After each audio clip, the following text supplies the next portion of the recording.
Rozprávač. V rovnakom čase, keď Lara s otcom preberá najbližší postupstvo, vyšli z kancelárie Petrov strýko s Alicou. Z kancelárie viedla dlhá chodba, ktorou sa dostali do čakárne, kde ich čakal Peter. Holografická aplikácia na stene kárne Alici oznámila, že o pár minút budú výsledky jej žiadostí. Po chvíli aplikácia vyzvala Alicu, aby nadiktovala svoje údaje. Alica údaje zadala a aplikácia oznámila, že jej žiadosť bola schválená. Môžeme ísť, Alica. Zvyšok úkonov sa vybavuje na druhý deň. Nie, ešte musíme niečo zariadiť. Tu už nie, Alica, musíme ísť preč.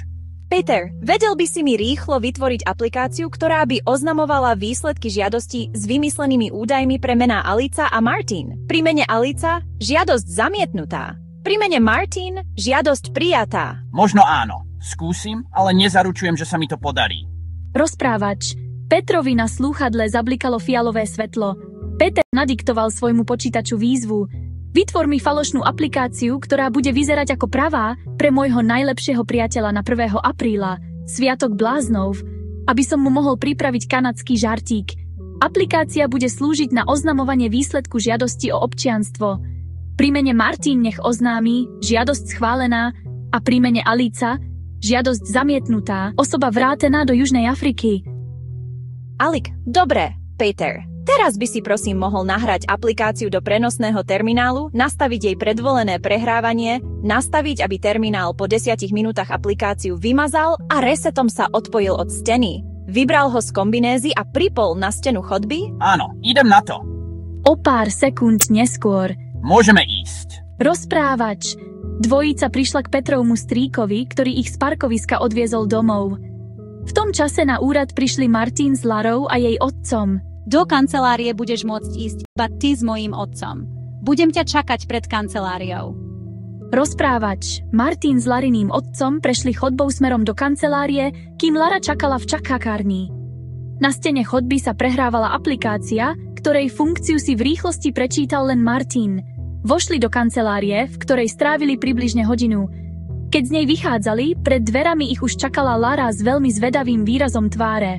Tak ako, Martin? Spravil si test? Áno, Lara, spravil som test. Teraz je vysoká šanca na schválenie. Pre ďalšie inštrukcie máme počkať v čakárni. Larin otec sa zastavil. Larin otec, idem na toaletu, počkajte ma v čakárni. Hneď som pri vás. Rozprávač.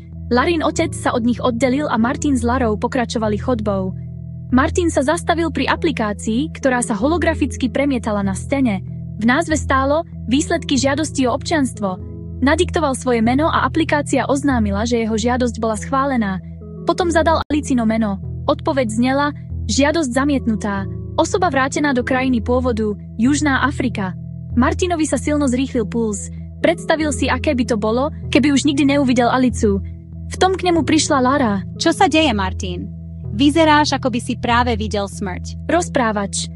Lara si všimla, že pri Martinovi beží aplikácia s popisom výsledkov žiadosti o občianstvo.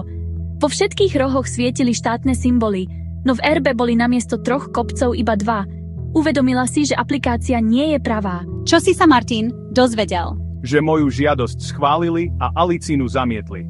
Vraj ju odviezli do Južnej Afriky. V tom musí mať prsty Alica. Nechce, aby Martin vedel, že je ešte tu. Nechce, aby sa s ňou stretol. To sa mi vlastne hodí. Musím ísť za Alicou. Ruším žiadosť o občianstvo. To nemôžeš urobiť. Prečo by som nemohol?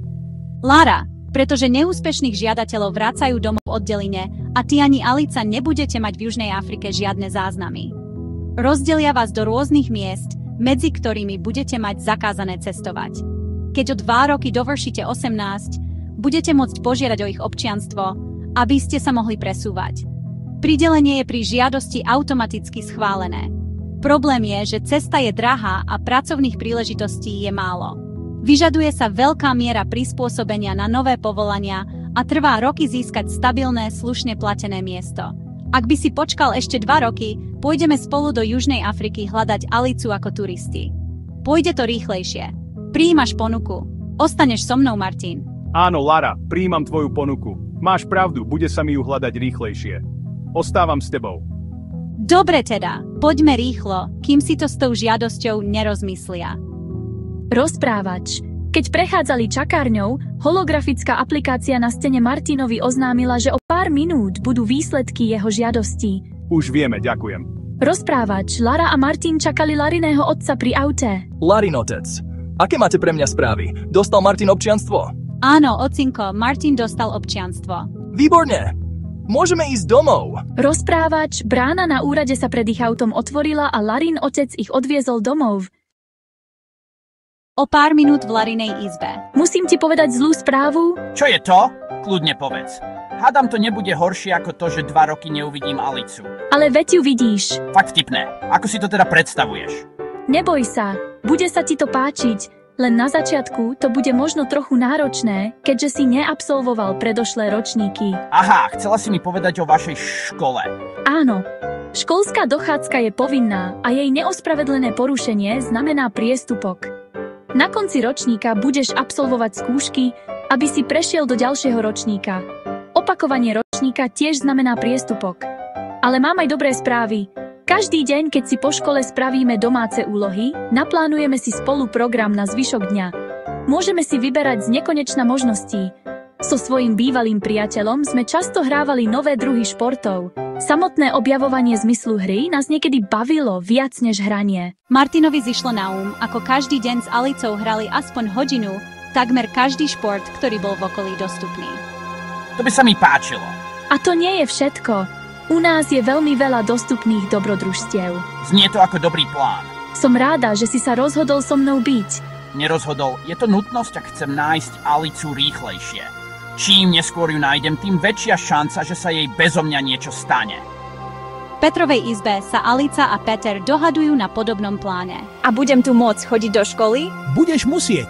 S naším občianstvom ti vzniká povinnosť navštevovať školu až do dovršenia 18 rokov. Budeš sa učiť aj predmety, ktoré v tvojej dobe ešte neboli. Používame učebné metódy a pomôcky, aké si nevieš ani predstaviť. Vždy po škole môžeme ísť do nášho altánku, spraviť si domáce úlohy a naplánovať program na zvyšok dňa. To by bolo krásne. A môžeme si po domácich úlohách dať aj trošku kolikis? Samozrejme, vždy keď budeš mať chuť. Aký vzťah si mal s Larou? Bolo to moje dievča, ale rozišli sme sa. Môžem vedieť prečo? Hodinu pred ohláseným príchodom výchrice navrhla, aby sme si išli sadnúť na námestie Slobody. Hovorila, že spolu chodíme už veľmi dlho a náš vzťah by sme mali posunúť na vyššiu úroveň. Prepáč, že skáčem do reči, ale ako dlho ste spolu chodili? 9 rokov. Od prvej triedy sme sa po škole stretávali každý deň až donedávna. Na tom námestí mi na lavičke ponúkla kolu Kiss. Odmietol som a Lara sa veľmi urazila. Začala mi vyčítať, že som neschopný a že náš vzťah nemá budúcnosť. Chcel som ju vtedy poboskať, ale nedala mi ani šancu. Povedala, že sa so mnou chce prestať stretávať. Už mi to vravela viackrát, ale vždy mi nakoniec sama zavolala, či sa nechcem stretnúť. Potom, čo som zistil, že sa boskávala s tvojim kamarátom a odišla s ním, som pochopil, že je to natrvalo koniec. To je mi veľmi ľúto. Nemusí. Som rád, že som sa s ňou rozišiel a stretol teba. A ty? Aký si mala vzťah so svojím kamarátom? Boli sme nerozlučná dvojka. Trávili sme spolu každý deň. Martin ma veľakrát vysekal z problémov aj za cenu, že sa sám do nich dostal. Raz mi pri vodopádoch zachránil život. V minulosti som si nevedela predstaviť deň bez toho, aby som bola s Martinom. V jeho prítomnosti som bola naozaj šťastná. Potom, ako sa na mňa vo výchrici vykašľal, sa všetko zmenilo. Zlomil mi tým srdce. Spomienky naňho bolia. Chcem naňho zabudnúť. Viem, aké je to stratiť milujúceho človeka. Peter sa perami pomaly približoval k Aliciným, no Alica sa odtiahla. Neobjednáš, prosím ťa, kolukis? Keď máš chuť, žiadny problém. O pár minút ju máme tu. Po 65 minútach. Som veľmi unavená, musím si pospať. A inak, je u vás dovolené prefarbiť si vlasy na rúžovo? Áno, Alica, môžeš si vybrať akúkoľvek farbu vlasov, ktorá sa ti páči. Alica zaspala a Peter ju uložil do postele. Zavolal chyžnu a tá dokončila zvyšok.